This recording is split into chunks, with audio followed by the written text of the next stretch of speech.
Seguimos con nuestro congreso de moda sostenible dentro de la Circular Sustainable Fashion Week Madrid, donde están pasando gente muy, muy interesante, con muchas cosas que contarnos y en este caso ahora mismo empezamos a hablar y a conocer de cerca a dos personas enormemente interesantes por cómo están planteando la formación y cómo están llevando la sostenibilidad, la economía circular, el ecodiseño hacia el mundo de la moda, ¿no? Tenemos a Santiago Ramos y Gisela Fortuna. Buenas tardes a los dos. Hola, Paloma. Un gusto teneros aquí. No voy a hacer una gran introducción, vais a ser vosotros mismos quien nos contéis quiénes sois, quién es esa, cómo ha sido ese recorrido hasta hoy, estar delante de nosotros y hablarnos de lo que os mueve, de vuestras pasiones y de vuestra actividad profesional, pero más allá de todo eso, ¿cuál ha sido ese desarrollo intelectual que os ha llevado a realizar la labor que lleváis, ¿no? Y ese compromiso? Así que si os parece, como está siendo habitual, yo voy a desaparecer de pantalla. Los protagonistas sois vosotros. Eh, y bueno, si te parece, Gisela, comenzamos por ti. Nos Vale. cuentas quién es Gisela, quién fue esa niña que fue evolucionando, fue creciendo, se fue formando, tuvo un recorrido y hoy está delante de nosotros porque está haciendo cosas muy interesantes centradas en el mundo de la moda, sobre todo formando a la gente del futuro, ¿no? Muy bien, gracias, Paloma. Bueno, mi nombre es Gisela Fortuna, soy argentina, como ya a mi primer palabra lo dice. Y bueno, mi padre era peletero. Entonces yo desde muy chiquitita, cuando salía del colegio, me cruzaba a la peletería y jugaba con los animalitos muertos. Cuando uno lo cuenta ahora es un poco tétrico, ¿no? Pero bueno, en ese momento, en los años 70, 80, era como algo muy, muy habitual. Y bueno, yo jugaba con los animalitos, vestía a mi Barbie, vestía al perro, y ahí empezó mi andadura a la moda. Luego me encantó, hice la carrera de diseño de moda en la Universidad de Buenos Aires y estuve dando clases en la Universidad de Buenos Aires porque siempre se me dio muy bien la comunicación y enseñar, y siempre me gustó. Al mismo tiempo que trabajaba como diseñadora de moda, siempre di clases. Después cuando me vine a España, porque nosotros todos los latinos nos venimos a Europa a ver qué es esto y cómo es, al final, bueno, hay unas pequeñas diferencias económicas, pero todo lo demás es exactamente igual, la industria se mueve igual y todo es igual. Y bueno, hice lo mismo, acá empecé a trabajar como diseñadora de moda y al mismo tiempo dar clases. Entonces estuve dando clases en muchas escuelas, universidades. Luego estuve en el departamento de formación del Corte Inglés 7 años, en el departamento de formación de Corte Fiel 7 años, como independiente, y después ya terminé en ESNE, en donde dirigía la carrera, entre muchas cosas, hacía prácticas, hacía Erasmus, estuve muy, muy metida cuando inició todo el tema de los grados en moda, escribí el grado en moda, después me llamaron del Ministerio de Educación para escribir los FP de formación que se pasaban todos a online y todo el tiempo estuve metida en formación. Entonces, finalmente, decidí montarme mi empresa porque había tenido experiencias tanto en empresas como en escuelas de diferentes ámbitos y bueno, en todas me gustaba como modificar cosas y cambiar cosas y hacer como más innovación. Entonces me abrí mi propia escuela que es Work Experience Fashion y empecé a hacer formación de 2 o 3 días, son workshops muy cortitos donde viene gente de todos los países del mundo y me he centrado en métodos. Son nuevos métodos de patronaje experimental o de creatividad. Yo voy fichando gente en Japón, en Bélgica, en Reino Unido, de donde sea. Viene gente de México, ellos vienen a Madrid, yo los presento, hago la rueda de prensa y luego ya los llevo por toda España o por México a hacer giras. Entonces soy como una representante de un músico, pero en vez de un músico, los míos son patronistas, gente técnica del mundo de la moda, porque yo siempre me gustó el área técnica. Creo que la inspiración es muy bonita, que se nos puede dar a todos, dado un momento determinado, pero que la parte técnica no se nos puede dar a todos. La parte técnica sí lleva una formación importante y yo pongo principalmente mi punto en eso, en el área técnica. Y finalmente, cuando estuve en empresas, siempre me metían a dar cursos de peletería, porque claro, mi padre era peletero, nadie sabe de peletería y me tocó esto, y pude revertir la situación porque yo no estoy a favor de la peletería y entonces empecé a fomentar un poco lo que es para mí la peletería sostenible, que tiene que ver con el cordero, la vaca y todos los animales que sí nos comemos. Entonces yo cuando hablo de cuero sostenible siempre estoy hablando de animales que ya los usamos para comer y entonces utilizamos todos sus recursos. Y luego, con respecto al tema de la moda, me enfoqué en lo que es el Zero Waste Fashion, que es un método de patronaje para hacer patrones que ocupen todo el ancho del tejido sin desperdicio. Y luego tiene todo un proceso de fabricación, de envíos, de no tener stock, de un montón de cosas que también tienen que ver con la sostenibilidad. Entonces, ese es un súper resumen de cómo empecé, cómo pasé por la empresa, pasé por la industria, estuve trabajando en China, vi cómo se trabaja en Oriente, vi cómo se trabaja en Brasil, en Latinoamérica, tal, y es como que ahora estoy en la conclusión de todo aquello que vi, estoy en donde quiero estar, con el Zero Waste Fashion, con mis cursos de métodos para innovar y diferenciarnos del resto, y ahí me quedo. Y en esta última parte del camino fue donde se nos cruzan nuestros destinos, Claro. nos conocemos, encontramos tantos nexos de unión. Y bueno, después de todo este recorrido que es casi cinematográfico, Gisela, seguro te oí hablar, podemos hacer una serie para una de estas plataformas que ahora están tan de moda, para hacer tu vida ahí en serie, ¿no? Sí. Bueno, Paloma, luego te hago un paralelo de mi vida personal y ahí también Ya, bueno, por eso te digo que tienes una vida súper cinematográfica. Vamos a estudiar esa idea también como línea de negocio. Buenas tardes, Santiago. Un gustazo tenerte aquí. Contigo también conectamos un día muy importante, bueno, muy importante, bastante emocionante para los dos, porque estuvimos en el congreso, en el primer congreso de economía circular, y allí se cruzaron nuestros caminos. Y bueno, no quiero adelantar, cuéntanos, ¿quién es Santiago? ¿Quién fue ese niño que empezó a tener unas inquietudes, que poco a poco se fue formando y que también se está desarrollando dentro del campo académico, y que hoy está delante de nosotros contándonos a qué se dedica y por qué?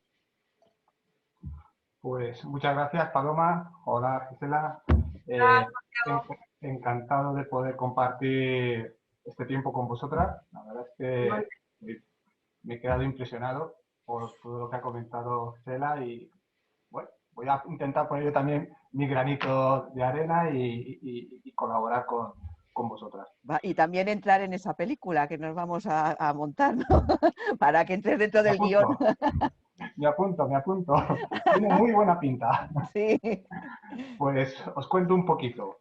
Pues, ¿quién era ese chico? Pues ese chico, un poco, la visión que tengo allá cuando tenía 10 años, un poco relacionado con todo este tema de la sostenibilidad, la economía circular. Yo tengo esa imagen de ese chico que iba a comprar el pan con su bolsa de tela que le daba a su abuela y le decía, vete a comprar el pan. Y digo, ¿y qué pido? No te preocupes, tú vete con la bolsa, que ya conocen la bolsa y ya saben lo que te tienen que dar. Pues yo iba con mi bolsa y efectivamente me daban la pistola, el colín, el color. Bueno, era en Madrid, mis abuelos vivían en Madrid y efectivamente me lo daban y todo muy bien. Digo, mi bolsa de tela, que no de plástico, que todavía por aquella época todavía no la sabía. Y en paralelo también un poco la imagen del chico que iba también con su bolsa, ya no era de tela, era de estas de, sí que era de, como de malla, trenzada, creo recordar, verde, donde iba con los cascos de vidrio a la bodega a rellenar las botellas con vino. Entonces, bueno, pues un poco un par de imágenes que tengo ahí muy relacionado con todo este entorno que ahora también está un poco más despuntando todo el tema de reutilizar, reciclar, economía circular. Bueno, esas imágenes las tenía ahí, pero digamos que se fueron difuminando porque, bueno, todo esto estamos hablando también, como antes, años 70, años 80, y empezó ya el boom del plástico y bueno, un poco toda esa situación lineal en la que estamos ahora mismo, todo este modelo lineal.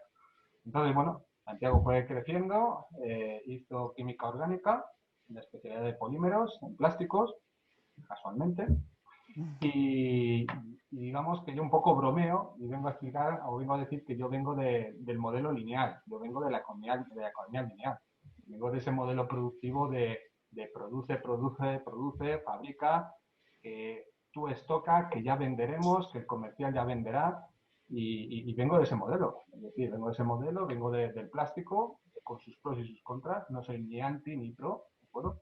Intento mantener una situación equilibrada, pero claro, uno va moviéndose, he estado trabajando en departamentos principalmente de producción, departamentos de ingeniería, en fabricación de electrónica, fabricación de automoción. También está el sector servicios relacionado con logística, marketing directo, limpieza, bueno, mano de obra intensiva, diferentes sectores. Me he movido por diferentes áreas, digo, principalmente siempre un modelo muy lineal, un modelo de extraer recursos, produce, vende, y una vez que ya vendes, ya olvídate, ya no tienes ninguna relación con lo que has producido y ya es cuestión del consumidor o cuestión de la administración lo que se haga con ello. Muy, muy lineal. Y bueno, pues todo eso más o menos un recorrido muy resumido de unos 20 años, siempre en entornos productivos e industriales y de ingeniería.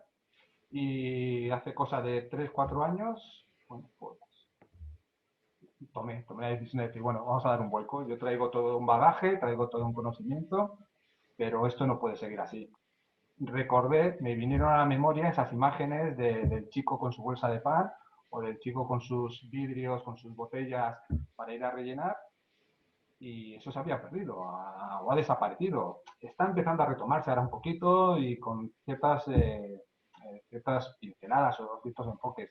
Y me vinieron esas imágenes y yo pensaba y decía, bueno, ¿y por qué? Es decir, ni todo tiempo pasado fue mejor, ni tampoco nos tenemos que volver locos con todo el tema tecnológico, y vamos a intentar buscar un poco ese equilibrio, ese balance. Y lo encontré en la economía circular, en la sostenibilidad.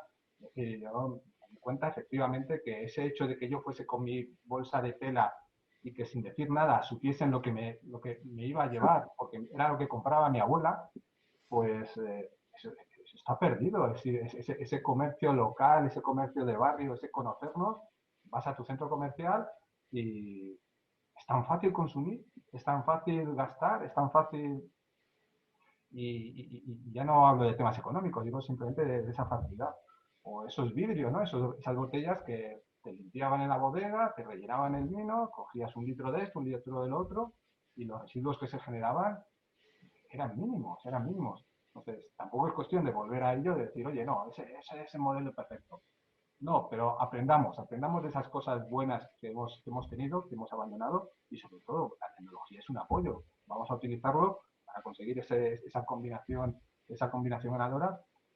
Y a día de hoy, bueno, pues he montado mi consultoría, doy apoyo a empresas y también ese ámbito formativo. Estoy con la Escuela de Organización Industrial en un curso de economía verde y circular, que ya vamos por la tercera edición. Hemos comentado estos días, Paloma, y vamos ya por la tercera edición. Hicimos las dos anteriores el año pasado y bueno, está suponiendo pues, un pequeño reto, también un pequeño éxito que estemos difundiendo sobre todo a jóvenes entre 16, 18, 30 años en ese margen, jóvenes con los que poder compartir, enseñar diferentes ámbitos dentro de la economía circular, porque es tan sumamente transversal. Bueno, tocamos y vemos temas, pues, plásticos, sin ir más lejos, moda, sector textil, renovables, industria 4.0, no sé, tenemos del orden de 12, 13 módulos diferentes y bueno, está teniendo bastante aceptación, como que llevamos por la tercera edición, un poco más de un año. Sí, sí. Entonces, bueno, pues esa es Si te una de las parece, patas. ahora volvemos sobre ello, ¿vale? Porque me ¿Vale? interesa mucho ahondar en esa nueva perspectiva, pero fijaros que no estaba planeado, pero habéis hecho un ejercicio de transparencia y honestidad que os ha unido, Gisela, desde el mundo de la peletería, tú desde el mundo del plástico y de la sobreproducción.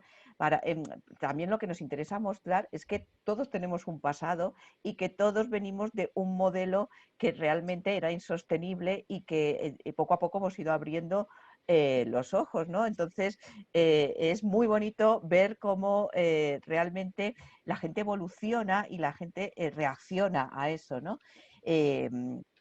Así que muchísimas gracias por hablarlo con tantísima honestidad. Gisela, tú llevas muchos años trabajando en la formación.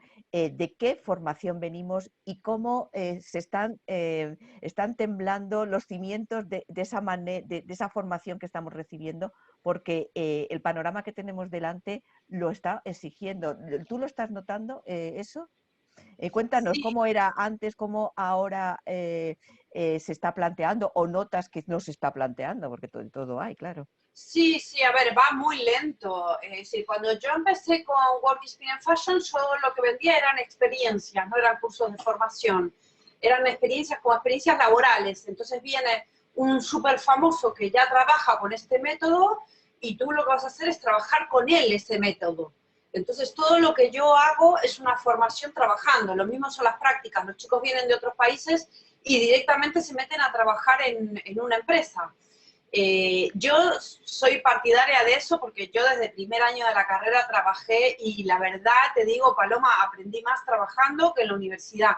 Lo de la universidad fueron conceptos sueltos, fue cultura general, que es muy importante también, pero mi labor la aprendí trabajando. Entonces, esto es lo que yo veo que aún falta en la universidad. Cuando yo trabajaba en la universidad no me dejaban salir a la calle.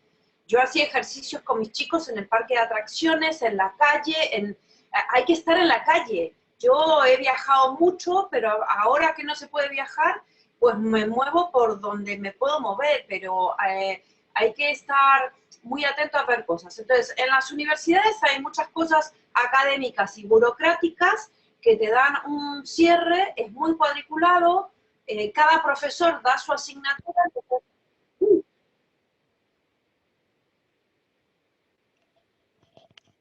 ahí Ay, sí, se te ha ido un poquito la voz, pero bien. sí, hay un pitidito. Ahí, Ahora a ver. mejor. Vale, entonces yo opino que en las universidades cada profesor da su asignatura como le da la gana, no hay una orientación clara de hacia dónde quiere ir esa carrera y todos los profesores deberían hacer trabajos en equipo y ir hacia esa finalidad. Esa finalidad normalmente no existe en casi ninguna carrera. Cada profesor va a dar su asignatura independientemente de las demás, manda 8 millones de trabajos a los alumnos, cada profesor manda 8 millones de trabajos al alumno, el alumno está tapado, no tiene tiempo de ir al museo, de hacer actividades, de abrir su cabeza a otras cosas, y eso es un poco lo que yo critico de la universidad. Pero entiendo que la parte académica y burocrática pone muchos impedimentos. Entonces, ¿qué es lo que estoy viendo ahora? Hay un montón de escuelas como yo, que son como vivir experiencias, son cosas cortitas que sirven tanto para el alumno, para el profesor, como para el profesional, que son interesantes. Hay otras escuelas que tienen formaciones más largas que también tienen que ver con esto de empieza a trabajar ya, más que una clase, el profesor en una pizarra explicando lo que hay que hacer y el alumno sentado tomando nota. Y yo creo que esto es lo que está cambiando, el COVID lo va a cambiar más aún, pero va todo muy lento. Desde mi Sí. punto de vista va todo muy lento. Sí, yo os lo traigo aquí para la conversación porque yo cuando empecé mi proyecto de Circular Project empecé a tener enseguida mucho contacto con el mundo universitario y yo me echaba las manos a la cabeza porque la Sí. sostenibilidad no aparecía por ningún lado. Cuando desde mi punto de vista tiene que ser transversal y se tiene que estar hablando a diario de las técnicas, de la innovación, de todo lo que viene, ¿no? Pero he visto que de unos años a esta parte hay muchísimo más interés y parece que están reaccionando, pero sí que es verdad que lo que tú tú dices que el mundo académico es súper rígido. En ese sentido, Santiago está trabajando muy cercanamente con el mundo universitario, con la Escuela de Organización Industrial, que realmente sí que están dando un giro, ¿no?, bastante importante a cómo planteaban la formación. ¿Cómo lo ves tú, Santiago? Vamos despacio, efectivamente, seguimos yendo despacio, pero yo veo dos cosas. Primero, los perfiles, todos los universitarios o incluso también de formación profesional que van surgiendo y van saliendo, van con otra mentalidad. Es decir, ya digamos que muchos de ellos el tema sostenible casi como que lo llevan de serie, vamos a decir, ¿no? Sí. Valga un poco la expresión. Entonces, esa mentalidad ya la vas encontrando y ya vas viendo una cierta sensibilidad que digamos que nuestra generación, y no es cuestión de entablar diferencias de edades ni nada, pero sí que es verdad que con la experiencia que vas llevando, pues te vas viciando y vas teniendo diferentes experiencias.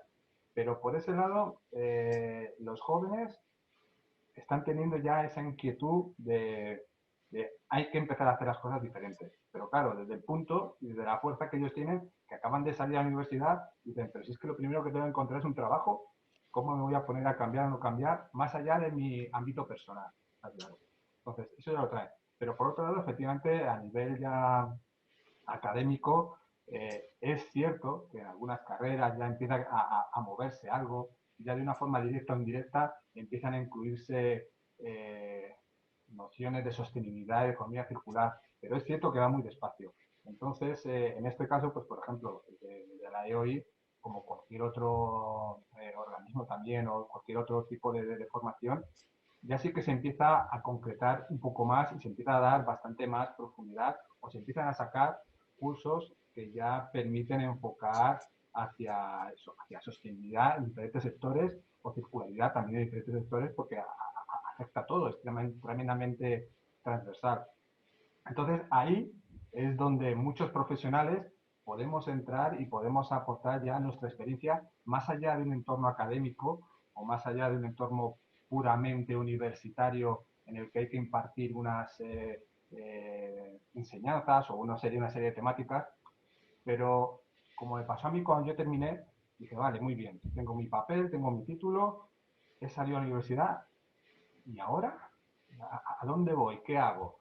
Es decir, esa laguna entre la parte universitaria y la parte empresarial, donde ya empiezas a desarrollarte, es cierto que se está empezando a reducir, pero va tremendamente despacio y ahí es donde pues, este tipo de formaciones en las que profesionales del día a día te explican más allá de la pura teoría las situaciones reales, qué problemas enfrenta una empresa, una actividad, un trabajo, y bueno, y das tu experiencia y cómo lo vas resolviendo, te lo hace mucho más cercano y también crea esas sinergias que en un momento dado dices, oye, pues conozco a, he trabajado con, o están buscando, y bueno, empiezas a reducir esa laguna. Entonces, bueno, pues esas dos cosas yo creo que están avanzando, están ganando terreno. Los que estamos dentro querríamos más velocidad y querríamos que esto fuese cogiese más velocidad de crucero, pero bueno, de momento la rueda está andando. Y ahora ya iremos cogiendo velocidad, y yo creo que también por parte de Europa, del Pacto Verde y demás, y bueno, los famosos fondos que también se espera que lleguen y que van a fomentar diferentes enfoques y la circularidad y la sostenibilidad van a ser una de las patas sobre las que se va a fundamentar, espero y deseo, es lo que se dice, todo ello, pues espero que termine de ayudar a que la rueda coja un poquito más de velocidad y cojamos más velocidad de crucero. Sí, yo creo que ahora mismo yo creo que está siendo el punto de inflexión, ¿no? Además, con todo esto que ha pasado por el COVID, el confinamiento, como que está cogiendo más peso, ¿no? En tu opinión, Gisela, todo lo que se está planteando desde el mundo de la moda, ¿qué se está haciendo bien y qué se está haciendo mal? A lo mejor es Bueno, una pregunta muy amplia y un poco complicada, ¿no? no, Pero bueno, bueno, hay muchísimas cosas, pero hablando de la temática que estamos hablando, de la sostenibilidad y de la economía circular, es, por un lado, el mundo sigue exactamente igual y mintiendo en las mismas cosas. Es decir, esto hay que tener un poco de sentido común y darse cuenta solo. De repente nada era sustentable y de repente ahora todo es sustentable. Entonces, en la verdulería te venden el plátano sostenible que vale 5 euros cada plátano porque es un plátano sustentable, orgánico, no sé qué cosa. Y es el mismo plátano de siempre. Empezando desde un plátano a todo. De repente aparecen toda la industria de la alta costura de París, ahora son sustentables. Todos nuestros diseñadores famosos españoles ahora son sustentables. Es decir, cuando tú lo sabes, Paloma, porque llevas muchos años con la moda sostenible, yo llevo muchos años con el Zero Waste Fashion, nadie nos ha abierto una puerta nunca, se nos ha complicado mucho cuando sí tenemos una información certera de cómo son las cosas y llevamos muchos años trabajando en esto y ahora de repente aparece todo Dios que es sustentable, economía circular y tal. Entonces, por ese lado creo que se sigue haciendo igual que siempre, se le sigue mintiendo a la gente igual que siempre y es obvio. Encendés la tele y es el perfume sostenible, la banana sostenible, todo sostenible, ¿no? El otro día escuché también una publicidad de las galletas Cuétara sostenible. Y decís, ¿y en dónde la galleta Cuétara es sostenible? Explícamelo, porque si estás haciendo una publicidad diciéndome que tu galletita es sostenible, entonces explícame por qué. O sea, ¿qué parte? Porque ser sostenible es relativo. Para mí, por ejemplo, ser sustentable en mi empresa es parte de tecnología y parte de qué puedo cuidar para no contaminar y no hacer mal las cosas y tal, ¿no? Es lo mismo que contaba el cuero, ¿vale? Si tengo que trabajar en la peletería, la voy a trabajar, pero voy a trabajar solo con los animalitos que nos comemos. Entonces, mi sostenibilidad tiene que ver con mi manera de pensar, ¿no? ¿Qué es lo que estamos haciendo bien? Que gracias al COVID también se abrió este campo nuevo que ahora todo el mundo quiere ser orgánico, cuidar el planeta y está con el cambio climático y tal, y hay gente que sí lo está haciendo de verdad. ¿Qué pasa con la gente que lo está haciendo de verdad? Que son pequeñitos, hay algunas empresas grandes que sí están haciendo cosas, pero somos muchos pequeñitos que lo que tenemos que hacer es juntarnos todos para hacer algo potente, porque si no, como pequeñito, no llegas a hacer la comunicación a la gente. Eso es mi humilde opinión. Santiago, yo siempre, cuando doy una clase, digo que ahora mismo, hablando desde nuestro sector, ¿no? Un diseñador de moda sostenible y salvando las distancias es casi como un doctor, ¿no? Que tiene que estar constantemente investigando e informándose y actualizándose porque esto se está moviendo muy rápido. ¿Cómo llevar esa innovación a los estudiantes y cómo trasladárselo para que realmente entre dentro de esos planes de estudio? No sé si también es una pregunta un poquito compleja, ¿no? Tiene miga. Sí. A ver si soy capaz un poco de entrar ahí en la materia. Un poco a colación también lo que decía Gisela, es decir, estamos haciendo cosas bien, estamos haciendo cosas mal, pero me uno a lo que ha comentado, a este lavado verde, este greenwashing que hay, que parece ser que no pone su sello de certificado o no, porque realmente ahora mismo todavía hay mucho trabajo por delante con el tema de certificación, pero el que no se une a este tema de sostenibilidad o de circularidad se queda fuera. Entonces, efectivamente, hay mucho lavado verde y a nosotros como consumidores se nos complica mucho el valorar qué sí y qué no. Entonces, vamos, me uno a las palabras porque lo vemos en el día a día. Televisión, medios, redes, en todas partes. Después, ¿cómo poder también innovar o cómo implantar o cómo introducir? Difícil. La innovación, primero, ¿qué perfil tenemos innovador? Es decir, ¿lo llevamos, no lo llevamos en los genes? ¿Tenemos esa iniciativa o nos metemos en la rutina también del día a día y no sales de ella? Yo creo que a día de hoy ese perfil innovador no se está potenciando ni en estudiantes, ni en universidades, ni en empresas. Eh, nos cuesta mucho, nos cuesta mucho. Nos cuesta porque te metes en esa dinámica y dices, bueno, pues estoy en mi burbuja y ahí voy bien. Y sí que encuentras, es decir, vas hablando con empresas, sobre todo son, creo que a día de hoy, los que más se están moviendo, que realmente sí que apuestan por esa sostenibilidad, sí que apuestan por esa circularidad, para hacerlo de una forma correcta. Ahora, ¿qué es correcto y qué no es correcto? Digo, a día de hoy está todavía muy ambiguo, ¿vale? Pero sí que hay profesionales que están empujando, que están demandando colaboración de expertos, de consultoras, de otras empresas, de hacer sinergias, y están empujando por ello. Y están empezando también a demandar estos perfiles en los jóvenes, en las personas que están saliendo, en los chicos y chicas que están saliendo de la universidad o que están saliendo también de sus formaciones profesionales, ¿de acuerdo? Y están empezando a demandarlo y están empezando a buscar esa creatividad, ese quitarte todos los prejuicios, todo lo que llevamos en la mochila, hacer borrón y cuenta nueva y crear, innovar y tener ideas diferentes que te permitan pues generar productos nuevos, generar negocios nuevos, generar materiales nuevos que, que sean responsables, que sean respetuosos con nuestro entorno, con nuestro medio ambiente. Pero esto es una labor que yo a lo mejor ahora puedo decir en 10, 15, 20 segundos, pero es una labor de Lleva años. años. De años. Santiago, en tu caso, ahora mismo estás coordinando y estás dirigiendo la formación en economía verde y circular dentro de la EOI, con esta tercera edición que has comentado al principio. Cuando has planteado esa programación, ¿qué te ha parecido que eran materias que sí o sí había que dar y qué recorrido había que hacer para realmente ofrecer a los estudiantes, a toda esa gente que se está formando, una visión holística y global del punto en el que estamos?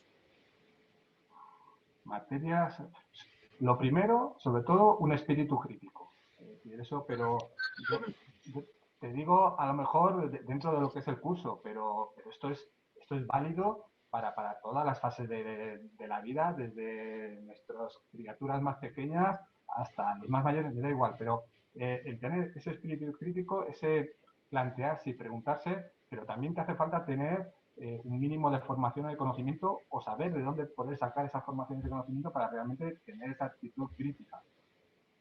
Pero, pero eso, ya digo, lo primero, vamos a poner en duda todo. Y a partir de que pongamos en duda todo, con conocimiento, con formación, con experiencia, a veces más acertada, a veces menos acertada, nos equivocaremos, de acuerdo, pero también acertaremos.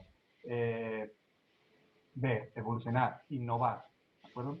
Y en cuanto a qué materia, ¿Qué recorrido formativo tiene, así a grandes rasgos, no digo que digas formación a formación ni módulo a módulo, sino qué recorrido es innecesario para acabar,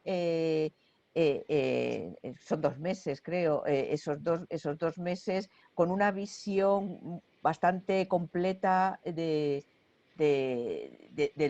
la materia, ¿no? De lo que estamos hablando? el recorrido, realmente tocamos muchísimas patas. Porque, como hemos comentado antes, es tremendamente transversal. Esto de la sostenibilidad de economía circular no es solo el tema del sector textil o solo de la automoción o solo de la alimentación, no, no, es de todo. Entonces, realmente tocamos bastantes áreas y tenemos módulos muy diferentes. Pero lo que realmente buscamos o queremos es dar esa visión general, demostrar que tenemos sostenibilidad de economía circular en energía, en plásticos, en textil, en industria, en alimentación. En todas partes vamos a tener ese trasfondo. ¿Por qué? Porque todas nuestras actividades tienen de una manera u otra una repercusión en nuestro entorno, la sociedad, nuestro medio ambiente. Entonces, lo que queremos transmitir es eso, que es muy transversal. De hecho, los perfiles de los participantes del curso, hay perfiles, sí que hay una tendencia a perfiles más de formación, vamos a decir, ingeniería o más formación en ciencias, tanto en universidad como en formación profesional, pero dentro de esa formación podemos tener diferentes perfiles muy amplios. Yo creo que eso también es lo bonito, ¿no? Porque yo participo contigo, lo bonito, lo ecléctico de los distintos perfiles, cómo ese caleidoscopio se viene a sumar, ¿no? A ese puzzle y a enriquecer. Yo creo que los chavales, bueno, chavales y no tan chavales, reciben una visión bastante rica, ¿no? Gisela, en tu caso, yo por ejemplo, en la colaboración que hago con Santiago, hago un recorrido, empiezo desde lo sostenible, paso a lo circular y luego a ese desarrollo sistémico, cómo todo se integra, ¿no?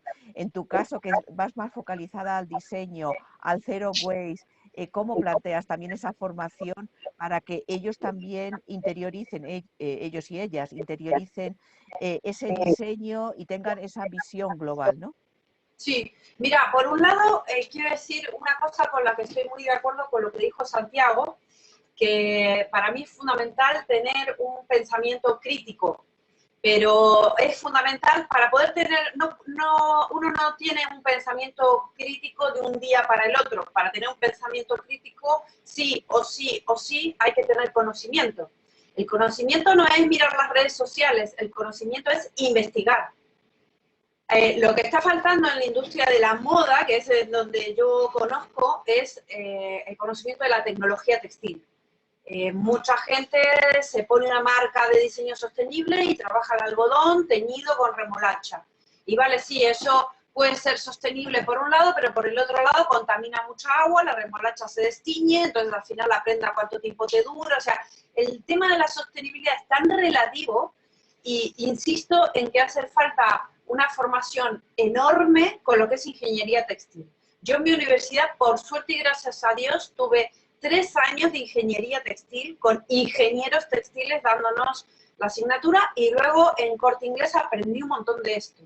A pesar de que yo, como yo sé mucho de la parte de textil, entonces luego me enfoqué en la parte de patronaje. Entonces nosotros lo que hacemos con la colección de Zero Waste Fashion y los cursos que damos de Zero Waste tienen que ver con el pensamiento sostenible.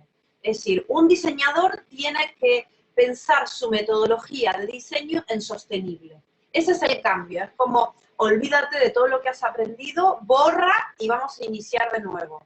Entonces, la plasmación del diseño no es una inspiración de viaje a Marruecos, los colores, las formas, dibujo un figurín y tal, no tiene nada que ver, no dibujamos figurín, nosotros diseñamos en el ancho de la tela, porque el objetivo es que no haya ningún desperdicio.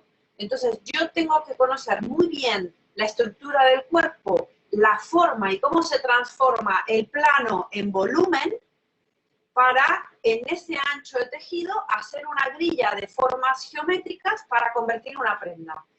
Es un proceso muy complejo, totalmente diferente, y es como volver a inicios del siglo XX, todo el movimiento de la Bauhaus, que es eso, es conocer el plano y cómo se transforma el plano en volumen sin desperdiciar nada. Y este mismo movimiento se está llevando a toda la industria.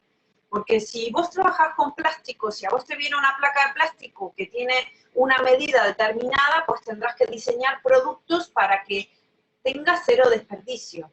Entonces ahí empezamos desde el pensamiento proyectual es sostenible. No es que sea sostenible el producto, obviamente que el producto va a ser sostenible, ¿por qué? Porque el pensamiento proyectual es sostenible. Entonces luego vas a elegir un tejido que sea sostenible, el patronaje va a ser sostenible, vas a tener cero desperdicio, y luego viene todo lo siguiente que conocen más ustedes, pero que nosotros lo estamos empezando a investigar también, que es la economía circular, que es decir, nosotros, por ejemplo, dibujamos las prendas en 3 dimensiones, para colocarlas en la página web. Entonces, nosotros no tenemos stock, tenemos que tener un sistema de fabricación muy rápido para que en una semana yo tenga la prenda terminada y entregada en casa del cliente, como si lo hubiera tenido en stock, pero no la tengo en stock. Es decir, yo no fabrico una prenda hasta no saber que alguien va a querer tenerla en su casa.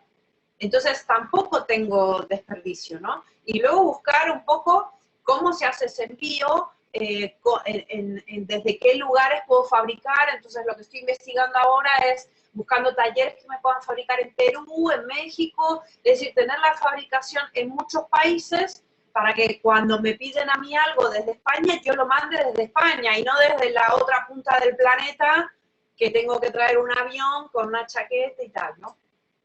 Todo esto es lo que se está buscando. Y luego la economía, fomentar la economía local, de tener nuestros talleres en sitios alejados del centro de Madrid, en donde se le pueda dar trabajo a la misma gente de aquí del pueblo para que otra vez vuelvan a coser y tal. Y por último, una cosa que tiene fantástica este sistema del Zero Waste es que soluciona otro problema muy importante de la industria de la moda, que son las copias. Yo he ido a miles de congresos de cómo hacemos para que no nos copien más estos malditos chinos, malditos africanos, malditos marroquíes. O sea, siempre la culpa está en el otro, ¿no? Y entonces yo me pongo la culpa a mí, culpa mía que diseño un producto que el chino me lo puede copiar y venderlo mucho más barato. El Zero Waste es un sistema bastante complejo, muy difícil de copiar, pero como el origami, cuando tú aprendes por dónde doblar el patrón y por dónde coserlo, se hace muy rápido. Entonces esto hace que si yo enseño a mi patronista y a mi confeccionista a hacer ese diseño únicamente, esa persona me va a sacar mucha cantidad de producto, pero ese producto, para que alguien lo vea terminado y pueda copiar cómo se ha hecho, es muy difícil. Entonces, para mí esa es como la solución al tema de las copias también.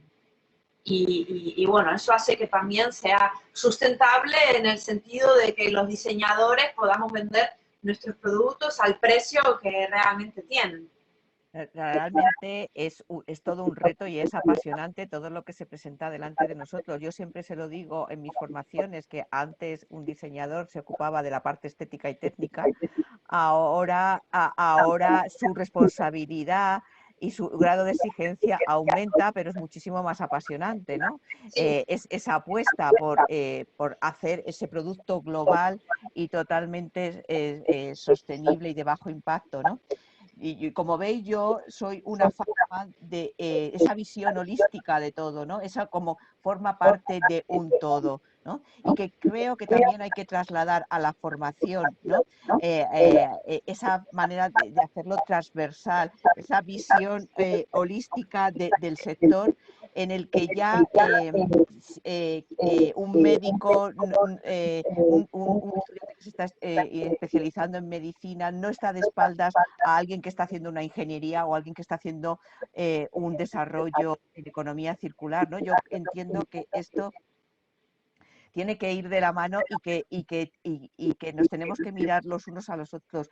Santiago, ¿cómo de realista ves tú esto que estoy diciendo? ¿Cómo se puede hacer? Hace poco volví a oír la entrevista a Christian Felber que le hizo Iñaki Gabilondo, que hablaba que la universidad tenía que ser la ciencia universal en la que tú podías ir bebiendo de todos los campos formativos para realmente hacerte una formación a medida. ¿Esto podría ser posible, Santiago? Otra pregunta de las mías. ¿Tú cómo lo ves? Es buena pregunta. Perdóname un momento, no sé si tenemos un eco o tenemos un retorno en alguno de los micros, no lo Sí, sé. Gisela, a ver, cierra un Apago. momento tú. Ahora, Tenemos por ahí yo un creo que retorno. viene por Gisela, que está ahí rodeada de nieve y la nieve quiere ser protagonista. Pues buena pregunta también, ¿eh? Sí. Eh, yo creo que es importante, sobre todo, ponernos en los zapatos o en la piel del otro. Es decir, la universidad tiene que ser, desde mi punto de vista, mucho más permeable, mucho más dinámica y se tiene que adaptar. Nos tenemos que adaptar todos. Y más ahora con la que está cayendo, y no hablo de la nieve, hablo de la situación de la pandemia, de toda la situación que tenemos en nuestro entorno. Eso nos está obligando a todos, a toda la sociedad, a todas las empresas, a la administración, a tener que ser mucho más reactivos, a tener que ser mucho más rápidos y mucho más exigentes con nosotros mismos, pero también adecuarnos a las situaciones que están ocurriendo. Y la verdad que la pandemia nos está poniendo en muchísimos casos en situaciones en las que tenemos que tomar decisiones a nivel sanitario, decisiones a nivel personal, a nivel económico, y y rápidas, con el riesgo de equivocarnos, como comentaba también antes, pero aprendiendo también de esas equivocaciones. Entonces, ¿Estamos creo que preparados para trabajar en red? Es decir, para realmente romper esas barreras entre distintas materias, o cómo hacer, ¿no? Cómo empezar a sembrar esos cimientos para que realmente se entreteja una formación muchísimo más rica para la gente más joven. estamos preparados, a nivel técnico estamos preparados, a nivel de estructura mental o estructura ya Ahí personal, está. ese ya es otro tema, ¿de acuerdo? La generación que está saliendo o que ha salido en los últimos años de la formación, universidades, profesional, formación profesional y demás, están entrando con otra mentalidad. Todo lo que es el entorno digital, que es ahora uno de los grandes gurús, una de las grandes piedras de toque que tenemos y sobre la que va a girar todo el sistema en el que estamos ahora incluido, sostenibilidad, economía circular, pero todo lo que es el entorno digital, digamos que ellos ya casi lo llevan incorporado y les va a resultar también mucho más fácil ese paso. Entonces, técnicamente estamos preparados, mentalmente, personalmente, profesionalmente, tenemos una brecha que hay que vencer, ¿de acuerdo? Entonces, tenemos que buscar esas sinergias entre la experiencia, el conocimiento, como también comentaba antes Gisela, y las necesidades reales que a día de hoy estamos encontrando en la sociedad y, como decía, la pandemia nos está poniendo en esa situación, en esa rapidez y en buscar esas sinergias y cambiar ese enfoque mental y realmente ver qué se necesita, cómo la universidad en este caso, cómo la actividad formativa tiene que adaptarse a esas necesidades que hay por parte de las empresas, que hay por parte de la administración, que hay por parte de los propios consumidores, porque nosotros mismos, ya no más allá de que tengamos nuestra actividad profesional, o tengamos nuestra consultoría, tengamos nuestra formación, también somos consumidores. Entonces, nos tenemos que poner en la piel de esa sociedad, de ese consumidor y ver realmente qué necesitamos. Y en función de ello, aplicar también esas actividades formativas que son lo que se va a requerir, pero ya no solo como profesional, sino incluso también como persona. ¿De acuerdo? Entonces, si no conseguimos esa estructura mental, realmente cambiarla o darle ese giro, complicado, lo veo difícil. Aunque tengamos los medios técnicos, como estamos ahora, que estamos haciendo la charla desde 3 puntos diferentes geográficamente, que podemos estar aquí en un mismo país o podemos estar en continentes diferentes, en puntas diferentes del planeta. Sí, esas posibilidades y esas sinergias y esos contactos los vamos a poder tener. Vamos a poder estar trabajando con personas en Sudamérica o con personas en el este asiático o en África. Me da igual. Pero, como decías antes, Paloma, esa estructura mental la tenemos que vencer, tenemos que superarla. Creo que también tenemos que dar, incluso girar, hacer el enfoque, porque enfocamos mucho de que tenemos que formar a las nuevas generaciones, tenemos que formar a los jóvenes. Bueno, pero yo, por ejemplo, realizando el curso, también se lo comentaba a ellos. Yo estoy aprendiendo muchísimo de ellos. Es decir, aprendo de esa Totalmente. frescura, de esas prejuicios que no tienen dentro y que te van aportando y que tú mismo vas teniendo ese retorno. Entonces, de acuerdo, tenemos que formar, pero también tenemos que ver lo que nuestros jóvenes nos están demandando, nos enseñan y por dónde también quieren que vayamos. Claro. O sea, que también yo también les hablo en ese curso, también les hablo del pensamiento lateral, ¿no? Cómo romper esas barreras de cómo se supone que tenemos que pensar, ese pensamiento lineal de causa-efecto, romperlo para que realmente nos salgamos de los convencionalismos. Gisela, en tu caso, te traslado un poquito la pregunta que le he hecho a Santiago. ¿Cómo lo ves tú, ese desarrollo holístico y cómo romper esas barreras, la inercia superpoderosa para replicar una y otra vez las mismas maneras, pero ha llegado un punto que ya no nos vale, ¿no? Sí, mira, yo estoy de acuerdo con que hay que observar más a la juventud y más nosotros aprender de los jóvenes que los jóvenes de nosotros. O sea, nosotros podemos contar nuestra experiencia en un mundo que es parte del pasado, que no tiene nada que ver con el presente ni con el futuro, y realmente los que nos van a dar las pistas son ellos. Yo creo que en el área digital la gente joven está preparada, es decir, el que recibe la clase está preparado, el que no está preparado es el profesor. Tenemos un problema con los profesores. Y aquí estoy hablando en los ámbitos que yo conozco, que son los profesores de primaria o de bachillerato, porque por mis hijas lo veo a diario. Mis hijas están preparadas para recibir clases online.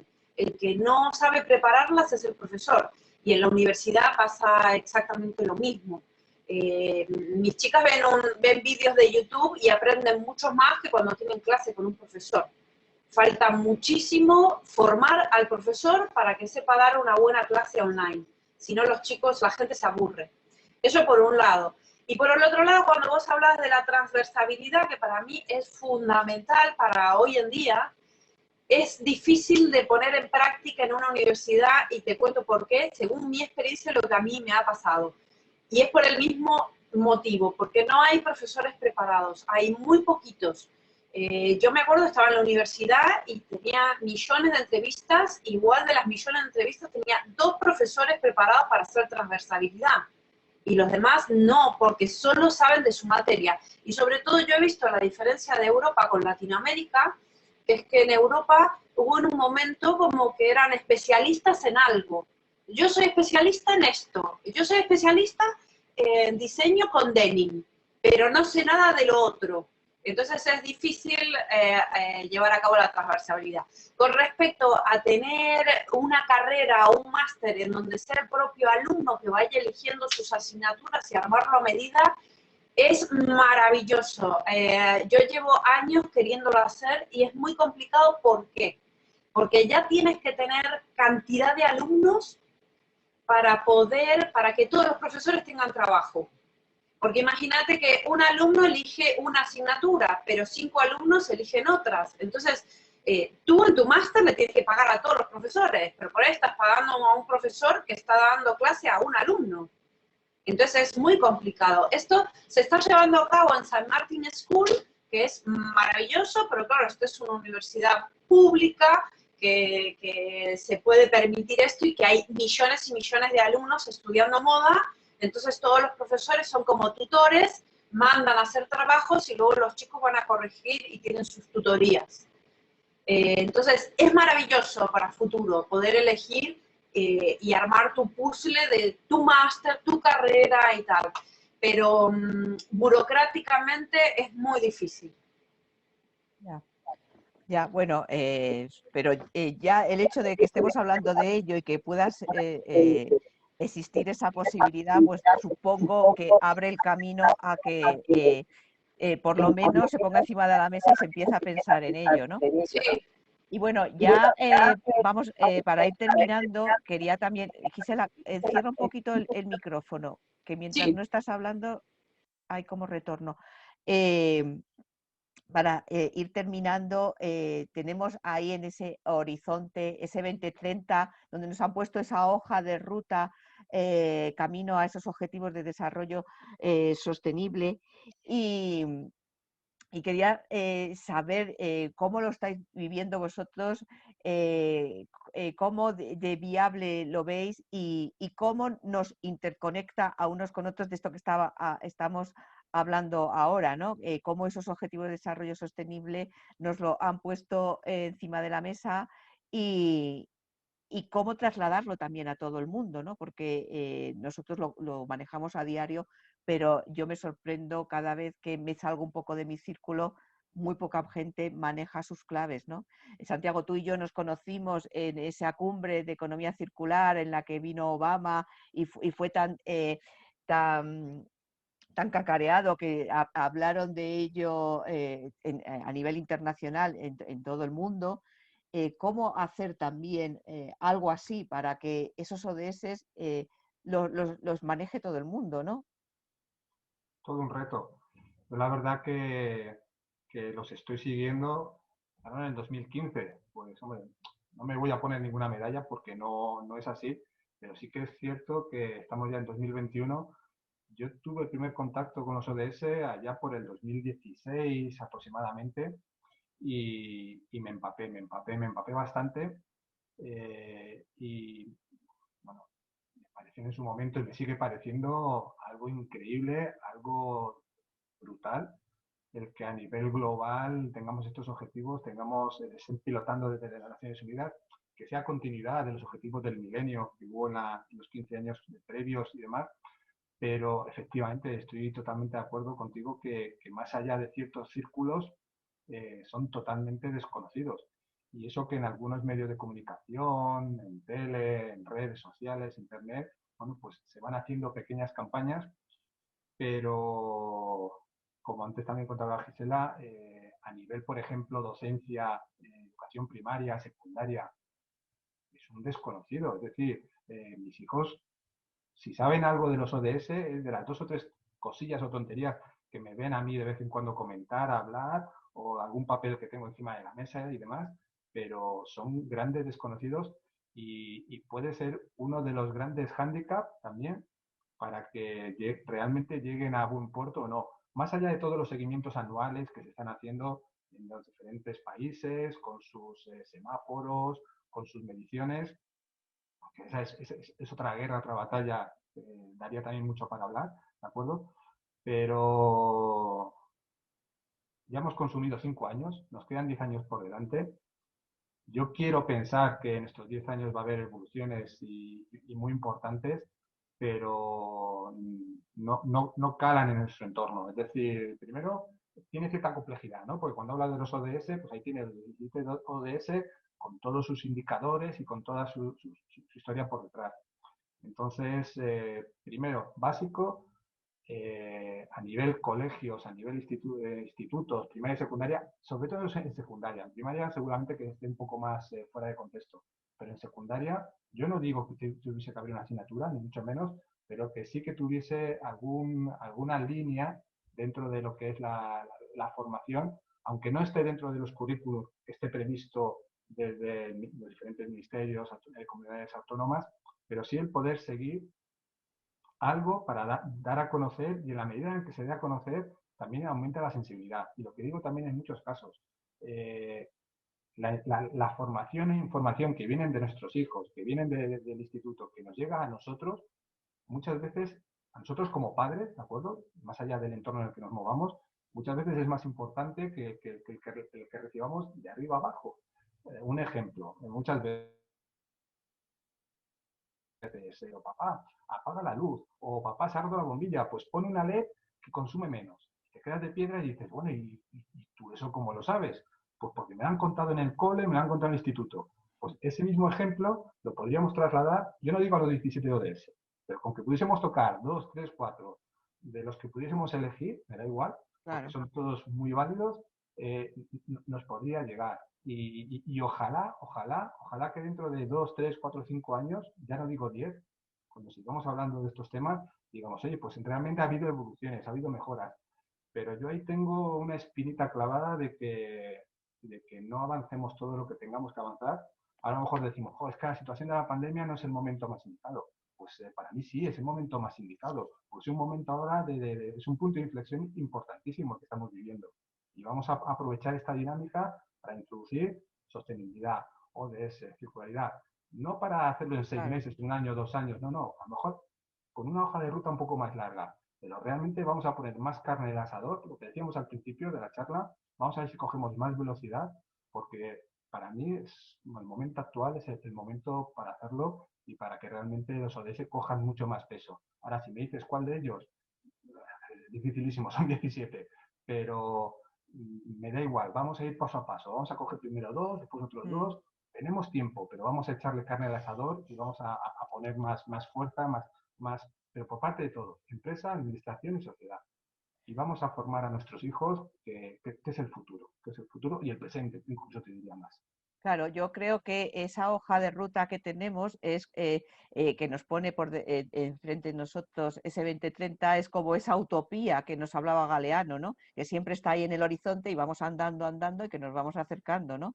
Que no llegamos nunca. No llegamos, pero tenemos ese objetivo, ¿no? Tenemos ese objetivo que siempre es como el ideal. Gisela, en tu caso, ¿qué opinas de lo que estamos hablando de ese 2030? Mira, estoy totalmente de acuerdo que va a ir muy lento. Es decir, yo creo que cuando todos empezamos a hacer el 2020 ya estábamos en el 2021. Yo creo que va a pasar un poco lo mismo, tal vez un poco más acelerado gracias al COVID. Yo en mi caso estoy trabajando específicamente una cosa que quería poner en práctica que me encanta hacer, que es la parte de la reducción de desigualdad, que yo lo llevo a cabo con algunos proyectos que estamos haciendo en común. Lo que te decía, nos juntamos muchos pequeñitos para hacer algo grande. Entonces hay dos proyectos, una pasarela performance y una dinamización de los comercios de Madrid, que nos juntamos muchos chiquitos a hacer muchas actividades juntos. Entonces, lo que estamos trabajando en hacerlo todos juntos y distribuirnos los beneficios de manera igualitaria. Entonces, a mí lo que me gustaría es acabar con esta pirámide del que tiene la idea, se lleva todo el dinero y todos los demás trabajan gratis. Es como, bueno, si esto es para todos y se distribuye de manera igualitaria. Esto lo estamos logrando. Y por otra cosa que hemos logrado este año, que estoy muy orgullosa de eso, es trabajar con fondos públicos y fondos privados al mismo tiempo. Es decir, no depender, yo tengo una asociación sin fines de lucro con la que hacemos estas actividades, no depender todo de financiamiento público, sino que, vale, ya que tenemos ese financiamiento público, hagamos acciones, pero luego también necesito la empresa privada para no depender toda mi vida de los fondos públicos. Es decir, el fondo público inicia mi proyecto de dinamización del comercio de Madrid, por ejemplo, pero luego yo necesito continuar el camino sola con mis empresas privadas. Creo que eso es una cosa importante que se está haciendo. Y a nivel de formación, lo que hablábamos antes, que es algo muy genérico, es una formación de calidad. Y de calidad nos referimos a enseñar a la gente a tener un trabajo decente, a dar un trabajo decente al resto, al compatibilizar la vida familiar con el trabajo, que es importante trabajar por proyectos y no por cantidad de horas, cómo desde el pensamiento, lo que yo fomento es el pensamiento proyectual sostenible. Entonces, desde ahí, la producción va a ser sostenible, el trabajo va a ser responsable, se va a reducir la desigualdad. Creo que ese es el resumen de todo, ¿no? Si yo tengo un pensamiento proyectual sostenible para fabricar, para diseñar o para gestionar una empresa, todas las demás acciones vienen solas. Totalmente. Pues ahí estamos, ¿no? Vamos poquito a poco, paso a paso. Yo, como digo, esto no es la pulga Benito, no es de un día para otro, se trabaja y los frutos vienen más tarde. Y eso también hay que trasladarlo a los chicos, ¿no? Que la perseverancia también es un valor que hay que abonar. No sé si queréis decir algo ya para terminar estos últimos minutos. Yo, si quieres, para terminar, porque justo se me vino esta idea cuando apareciste tú y digo... Perdón, vale, perdón. No, porque te vi y entonces recordé esto, que realmente siempre hablamos tú y yo de esto. Nosotros empezamos con este trabajo y con esta búsqueda de algo por una motivación personal y porque tenemos valores y tenemos una moral, una ética, una manera de hacer las cosas, que este momento histórico confluye con que es lo que hay que hacer, ¿no? Entonces, para nosotros es maravilloso. Y esto fue simplemente siguiendo nuestra intuición y, por un lado, investigando y estudiando, porque las cosas no vienen solas, ¿no? Uno va estudiando, va preguntando, está relacionado con mucha industria y tal. Entonces, yo como consejo a todos es seguir la intuición, por un lado, y no dejar de investigar seriamente, no en las redes sociales, seriamente. Ahí está, y apasionarse por lo que se hace. Santiago. Me uno, es decir, huir del humo, porque tenemos mucho humo que nos emborrona y no nos deja ver, que no es fácil separar ese humo, porque dices, voy a quitar el humo, pero lo apartas y vuelve. Entonces, no es fácil, ¿de acuerdo? Y también solo una pequeñísima puntualización, y es que la sostenibilidad, la economía circular, toda esta preocupación, todo esto que estamos comentando y hablando, quiero hacer un pequeño, ya te digo, un pequeño paréntesis de que no es solo un tema empresarial, no es solo un tema de la administración, sino que también es un tema nuestro, personal y profesional, pero sobre todo personal. Y en la medida en que nosotros, como bien estáis comentando, lo interioricemos, lo compartiremos y saldrá de nosotros en nuestro día a día personal, saldrá de nosotros en nuestra relación laboral y saldrá de nosotros en todo nuestro entorno y abriremos esa red, esas sinergias, como una red de neuronas, pero romper, porque a veces cuando hablas con la gente, hablas de sostenibilidad y demás, y realmente dices, bueno, no, pero eso ya es un tema de las empresas, o ya es un tema de la administración. No, empieza por nosotros.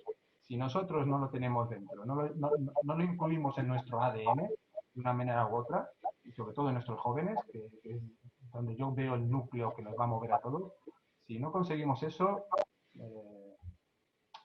mal futuro. Ni 2030, ni 2040, ni 2050. Pues sí, ahí está. Y cierro paréntesis.